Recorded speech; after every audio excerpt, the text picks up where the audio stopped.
अस्सलामु अलैकुम व रहमतुल्लाहि व बरकातुहु।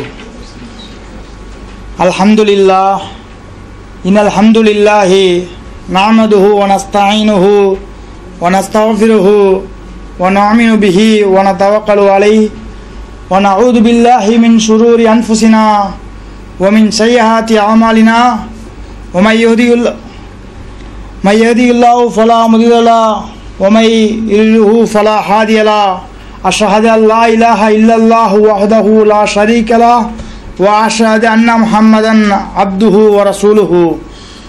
या अय्युहल्लज़ीना इन्न अस्दक़ल हदीसि किताबुल्लाह व अहसनल हदी हदी मुहम्मदिन व शर्रुल उमूर मुहदसतुहा व कुल्लु मुहदसतिन बिदअ व कुल्लु बिदअतिन ज़लाला व कुल्लु ज़लालतिन फिन्नार। या अय्युहल्लज़ीना आमनू इत्तक़ुल्लाहा हक़्क़ तुक़ातिही वला तमूतुन्न इल्ला व अंतुम मुस्लिमून। या अय्युहन्नास इत्तक़ू रब्बकुमुल्लज़ी खलक़कुम मिन नफ्सिन वाहिदा व खलक़ मिन्हा ज़ौजहा व बस्स मिन्हुमा रिजालन कसीरन व निसाअ। या वत्तक़ुल्लाहल्लज़ी तसाअलून बिही वल अर्हाम इन्नल्लाहा कान अलैकुम रक़ीबा। या अय्युहल्लज़ीना आमनू इत्तक़ुल्लाहा व क़ूलू क़ौलन सदीदा युस्लिह लकुम अअमालकुम व यग़फ़िर लकुम दुनूबकुम व मन युतिइल्लाह व रसूलहु फ़क़द फ़ाज़ फ़ौज़न अलीमा। अल्लाहुम्मा सल्लि अला मुहम्मदिन व अला आलि मुहम्मदिन कमा सल्लैता अला इब्राहीम व अला आलि इब्राहीम इन्नका हमीदुन मजीद। अल्लाहुम्मा बारिक अला मुहम्मदिन व अला आलि मुहम्मदिन कमा बारकता अला इब्राहीम व अला आलि इब्राहीम इन्नका हमीदुन मजीद। அளவற்ற அருளாளரும் நிகரற்ற அன்புடையனுமாகிய அல்லாஹ்வின் திருப்பெயரால் ஆரம்பம் செய்கின்றேன். அவனுடைய சலாமும் சலவாத்தும் கண்மணி நாயகம் ஸல்லல்லாஹு அலைஹி வஸல்லம் அவர்கள் மீதும் அவருடைய குடும்பத்தார்கள் மீதும் அவருடைய தோழர்கள் மீதும் மற்றும் தாபீன்கள் தபே தாபீன்கள் இமாம்கள் குறிப்பாக இங்கு அமர்ந்திருக்கக்கூடிய நம் அனைவர் மீதும் என்றென்றும் உண்டாவதாக என்று கூறிக்கொண்டு எனது உரையை ஆரம்பம் செய்கின்றேன். கண்ணியத்திற்குரிய எல்லாம் வல்ல அல்லாஹு தாலாவின் நல்லடியார்களே, அல்லாஹ்வின் அளப்பெரும் கிருபையினால் அவருடைய மார்க்கத்தை பிற மக்களிடம் எடுத்து வைக்க வேண்டும் என்ற நல்ல நோக்கிலே இந்த பேச்சு பயிற்சி நடத்தப்படுகின்றது. இந்த பேச்சு பயிற்சியினுடைய பலனை பேச்சு போட்டி நடத்தப்படுகின்றது. இந்த பேச்சு போட்டியின் பலனை அல்லாஹ் தாலா இம்மையிலும் மறுமையிலும் கொடுப்பானாக என்று கூறிக்கொண்டு என்னுடைய உரையை ஆரம்பம் செய்கின்றேன். சகோதரர்களே, இந்த பேச்சு போட்டியிலே எனக்கு கொடுக்கப்பட்ட தலைப்பு இஸ்லாமும் பொருளாதாரமும் என்ற தலைப்பை நான் தேர்ந்தெடுத்திருக்கின்றேன். எனது அருமை சகோதரர்களே, இஸ்லாமிய மார்க்கம் மனித குலம் அனைத்திற்கும் தீர்வு சொல்லக்கூடியதாக இருக்கின்றது. அதில் முக்கியமாக பிரச்சனையாக இருக்கக்கூடியது பொருளாதாரம் மிக முக்கியமாக அமைந்திருக்கின்றது. இன்றைக்கி பார்க்குறோம், ஒரு சிலர் மார்க்கத்தின் பெயரால் மதத்தின் பெயரால் அல்லது பக்தியின் பெயரால் பொருளாதாரத்தை திரட்டாமல் மக்களை சுரண்டி வாழக்கூடிய நிலைமைகளை நாம் எல்லாம் பார்க்கின்றோம். அதில் குறிப்பாக பிற மதத்து சாமியார்கள், சன்னியாசிகள், துறவிகள் மற்றும் பாதிரிமார்கள், ஏன் இஸ்லாத்தை பெயர் சொல்லக்கூடிய ஷேகுமார்களும் இருக்கின்றார்கள்.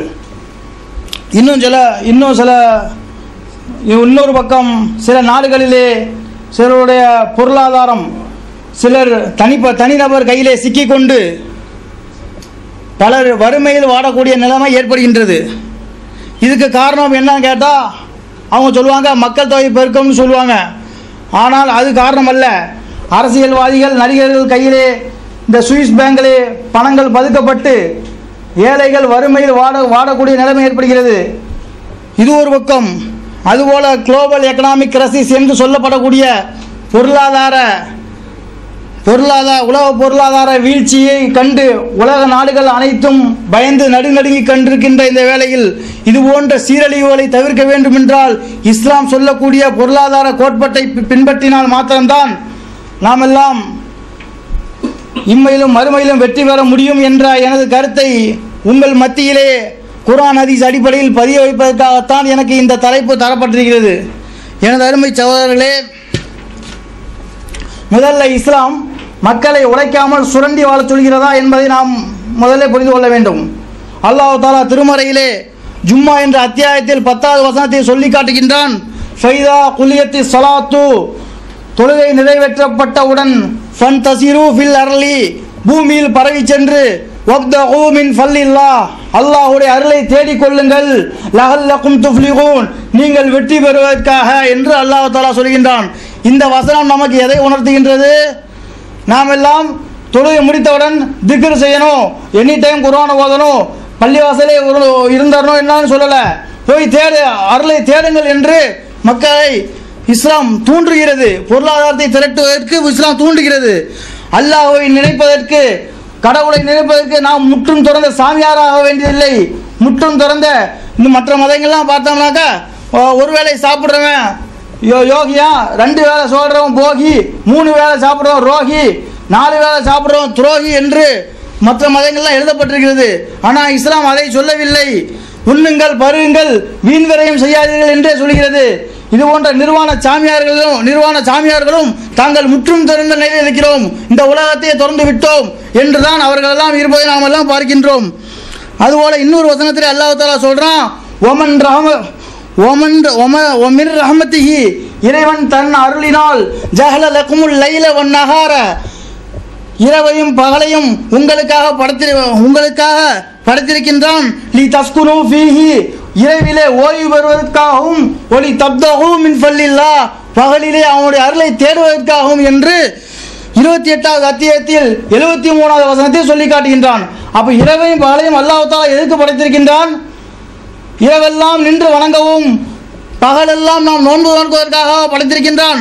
இல்லை, இரவுல ரெஸ்ட் எடு, பகல்ல போய் ஒல சம்பாதி, பொருளை தேடிக்கொள் என்று சொல்கின்றார்கள். இன்னும் சில இதெல்லாம் எழுதி வச்சிருப்பாங்க, தப்லீக் தாலீம் தோப்புல எழுதி வச்சிருப்பாங்க, ஒரு பெரியார் இரவெல்லாம் நின்று தொழுதார், பகலெல்லாம் நோன்பு நோற்றார் என்றெல்லாம் சொல்லுவாங்க. அப்படி கிடையாது. சஹாபாக்கள் கூட இந்த முடிவை எடுத்த போது நபி ஸல்லல்லாஹு அலைஹி வஸல்லம் அவர்கள் இதை கண்டிச்சாங்க. எப்படி? நபி ஸல்லல்லாஹு அலைஹி வஸல்லம் அவருடைய துணைவியர் 3 பேர் கொண்ட குழு போய் போறாங்க.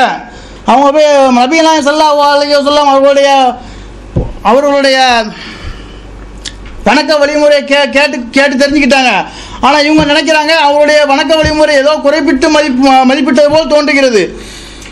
தங்களுக்கு தாங்களே சமாதானம் செய்து கொண்டு நபிகள் நாயகம் ஸல்லல்லாஹு அலைஹி வஸல்லம் அவர்கள் எங்கே, முன்பின் பாவங்கள் மன்னிக்கப்பட்ட நபி எங்கே, நாம் எங்கே என்று அவர்கள் தங்களுக்கு தாங்களே சமாதானம் செய்து கொண்டு 3 பேரும் சொல்லிக்கிறாங்க, இரவு முழுவதும் நான் முடிவெடுத்துக்கிறாங்க, இரவு முழுவதும் நான் தொழுகிறேன். ஒரு ஆள் சொல்றாரு பகல் முழுவதும் நான் நோன்பு நோக்க போறேன்னு ஒரு ஆள் சொல்றாரு. இன்னொரு ஆள் சொல்றாரு நான் பெண்களை மணமுடிக்க மாட்டேன்னு சொல்றாரு. இதையும் ரசூல் ஸல்லல்லாஹு அலைஹி வஸல்லம் கண்டிக்கிறாங்க.